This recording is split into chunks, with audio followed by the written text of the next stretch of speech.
आज मी तुम्हाला मालपोहे बनवून दाखवणार आहे. त्यासाठी मी इथे पिठं घेतले ते दाखवते.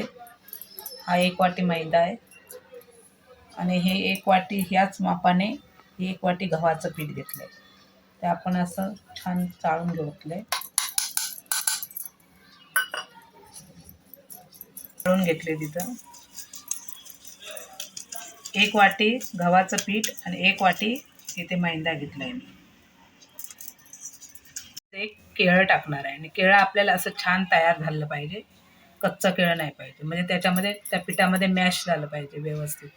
इथे मी हे केळं घेतलं आहे, त्याचं थोडंसं दूध घेणार आहे आणि त्याच्यामध्ये मॅश करून घेणार आहे. सुरीने पातळ पातळ कट करून घेऊया आणि छान असं मॅश करून घेऊया. डायरेक्ट पिठामध्ये टाकलं तर कसं ते केळ्याच्या गाठी गाठी बनतील, म्हणून हे वेगळं आपल्याला मॅश करून घ्यायचं आणि त्याच्यामध्ये नंतर मिक्स करायचं आहे पिठामध्ये.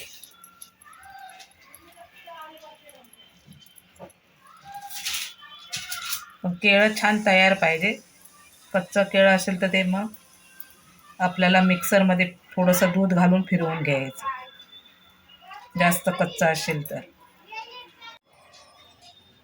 इथे आपण मालपोह्यामध्ये घालण्यासाठी 1 चमचा हा कांदेपोहे खातो आपण, तो 1 चमचा बडीशेप, 5 ते 6 वेलची हिरवी आणि 1 चमचा साखर बारीक करण्यासाठी आपण, म्हणजे हे कमी आहे ना साहित्य वेलची आणि बडीशेप, म्हणून 1 चमचा साखर घेतली.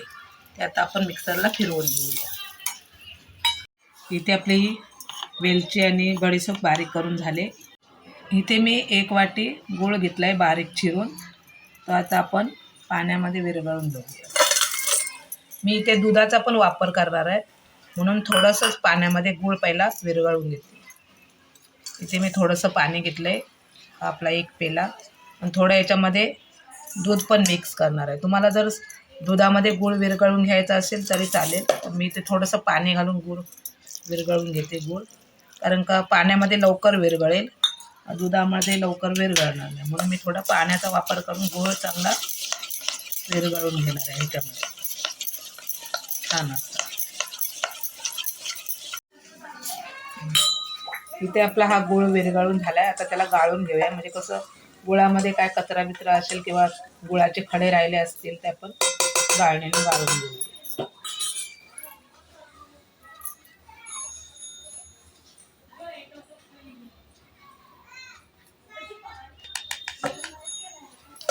इथे आपलं हे गुळाचं पाणी तयार झालं आहे. इथे आपण ही 1 वाटी मैद्याचं पीठ आणि 1 वाटी गव्हाचं पीठ, दोन्ही पिठं समान घेतलेत मी, ही वाटीच्या मापाने घेतले. आता आपण त्याच्यामध्ये चिमूटभर मीठ टाकूया. आपला गोडाचा पदार्थ असला म्हणजे आपण त्याच्यात चिमूटभर मीठ टाकतो, म्हणजे आपल्या पदार्थाची चव वाढते.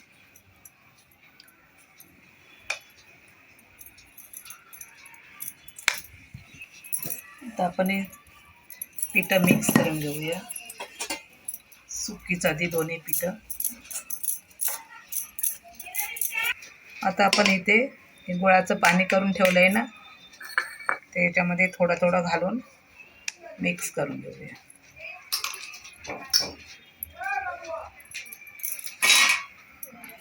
इथे आपण वेलची आणि बडीशेप वाटून ठेवली होती, ती पण ह्याच्यामध्ये घालूया.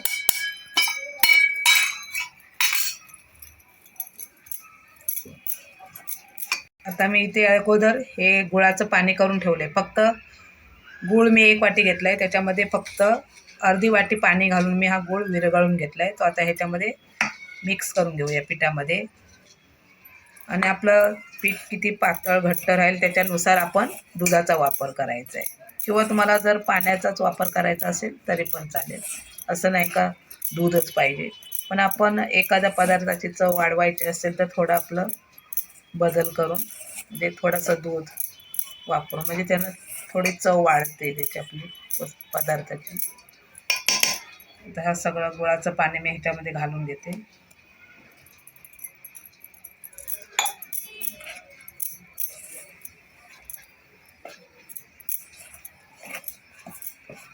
छान आपल्याला गुठळ्या ह्याच्या मोडून घ्यायचे, गाठी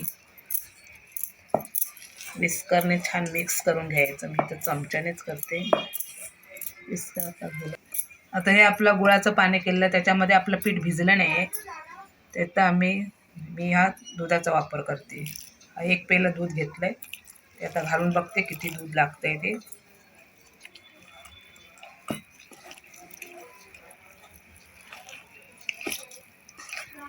इथे मी ही वाटी घेतली. तुम्ही तुमच्या घरातली कोणती पण तुम्हाला मेजर कप असली वाटी छोटी आपल्या असतेच घरात, कुठल्या पण मापाने, म्हणजे एकच वाटीचं माप ठेवायचं. गूळ किंवा पीठ घ्यायचं असेल ना तर वाटीच्याच मापाने घ्यायचं. इथे मी 2 वाट्या पीठ घेतलं, 1 वाटी गूळ घेतलेला आहे. गोड आपल्या चवीनुसार, आपल्या आवडीनुसार. कोणाला गोड आवडतं जास्त, कोणाला कमी आवडतं. इथे बघा आपलं केळं तयार असल्यामुळं छान असं मॅश झालं आहे, एकदम पेस्ट त्याची तयार झाली. अजून मी ते दूध नाही मिक्स केलं आहे त्याच्यामध्ये. आता करते थोडं, गरज नाही आहे दुधाची, पण असंच मॅश झालं आहे ते चांगलं.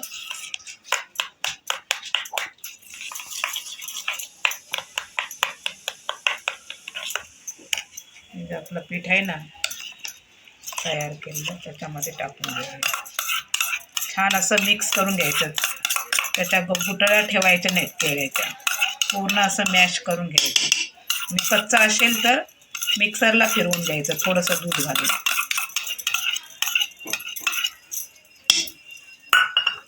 इथे आपलं बॅटर अजून घट्ट आहे, थोडंसं मला दूध अजून लागणार आहे.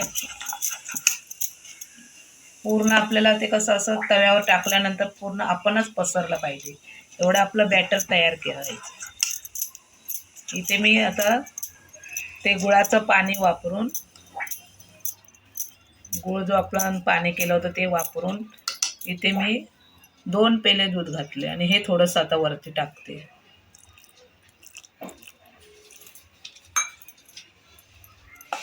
आपण बॅटरचा अंदाज घेऊनच, बॅटर आपलं कितपत पातळ पाहिजे ते आपण त्यानुसारच दुधाचा वापर करायचा. एकदम ओतायचं नाही दूध. आपल्याला असं तव्यावर टाकलं का लगेच असं स्वतःच पसरलं पाहिजे हो आपला हा मालपुडा.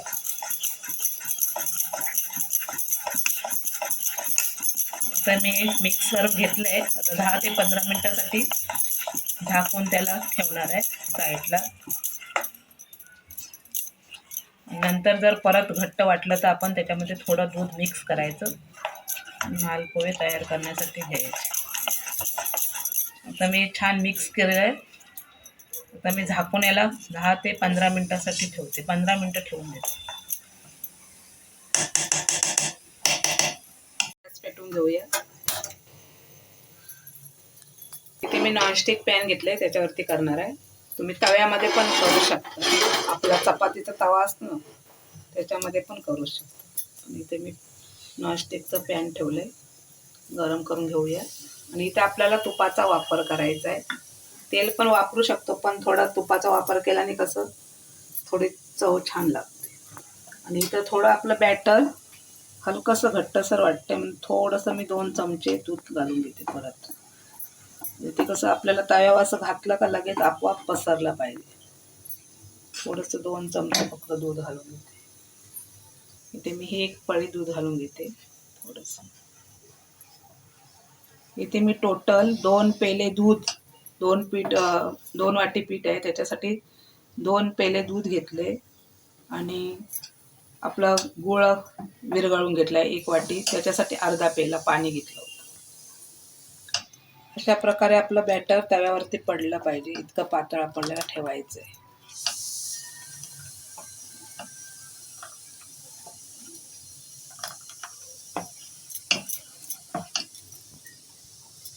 इथं आपला पॅन गरम झालाय, गॅस आपला स्लोच आहे. पॅन गरम झालाय, थोडंसं चमच्याभर तूप टाकून घेते. इथे मी आता ही 1 पळी टाकून घेणार आहे. आपणच आपला डोसा हे मालपोहा पसरला पाहिजे, अशा प्रकारे आपण घालून घ्यायचं. थोडंसं पॅन आपला फिरवून घ्यायचा, म्हणजे जाड असेल तर थोडं एका ठिकाणी पातळ होऊ शकतं.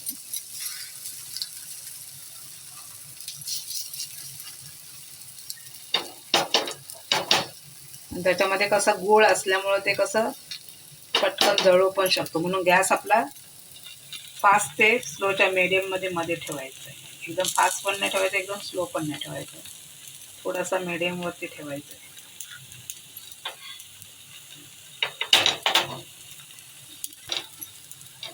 त्याच्यामध्ये तेलाचा वापर कमी होतो. आणि समजा तुम्ही चपातीच्या तव्यावर केलात तर तुम्ही असा हे मालपोहा पसरल्यानंतर साईडने थोडं थोडं असं तूप सोडायचं, नाहीतर तो खाली आपला मालपोहा जळू शकतो.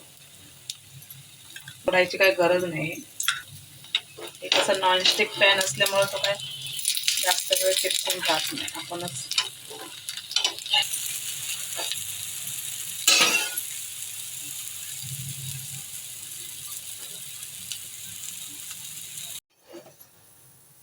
दोन्ही बाजूने छान असं आपल्याला तूप लावून भाजून घ्यायचं आहे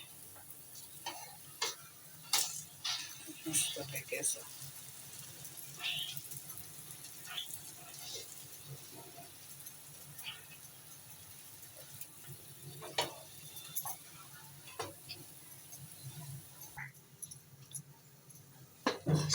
प्रकारे आपला हा एक मालपोहा तयार झालाय.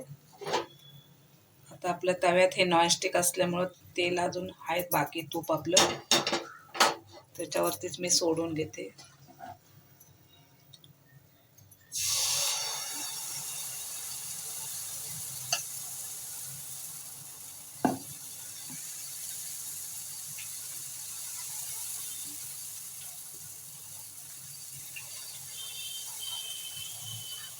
दुसरा पण मालपोहा घालून घेतलाय. सेप थोडा इकडचा तिकडा होऊ शकतो, कसं पसरल्यामुळं पीठ पातळ असतं ना त्याच्यामुळं, पण चव मात्र एकदम छान लागते.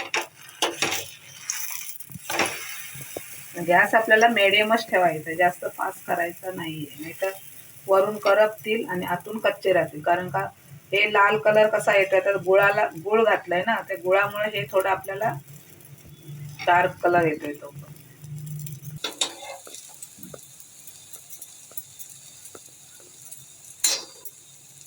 थोडं आपल्याला वरून असं तूप लावायचंय.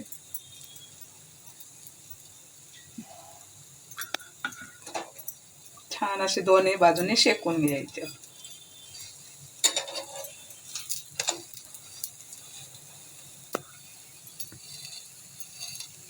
ते बघा हलकी हलकी त्याला झाळीसारखं पण पडतंय. घावण्याला झाळी येते तशी थोडी थोडी.